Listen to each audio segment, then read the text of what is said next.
বিসমিল্লাহির রহমানির রহিম।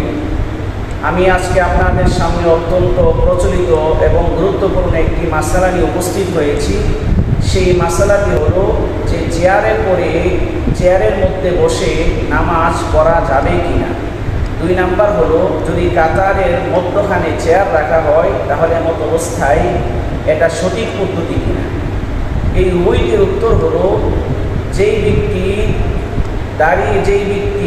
জন্য রুকু করা, কিয়াম করা, সেজদা করা কঠিন হয়ে যায়, কষ্টকর হয়ে যায়, যে ব্যক্তি সে দাঁড়িয়ে নামাজ পড়তে অক্ষম এবং ডাক্তারও তাকে নিষেধ করেছে, এমন ব্যক্তির জন্য চেয়ারে বসে নামাজ পড়ার সুযোগ রয়েছে।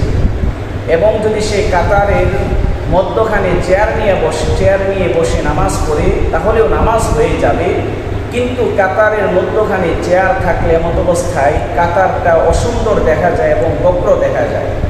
এই কারণে উত্তম হলো যে চেয়ারটা কাতারের কিনারায় প্রান্তের মধ্যে রেখে নামাজ আদায় করবে। এটার দলিল হলো যে ফাতোয়ায়ে তাতার খানিয়া 1 নম্বর খণ্ড 633 নম্বর পৃষ্ঠা এবং আদ-দুররুল মুখতার 1 নম্বর খণ্ড 568 পৃষ্ঠা এবং আল বাহরুর রায় 1 নম্বর খণ্ড 353 পৃষ্ঠা।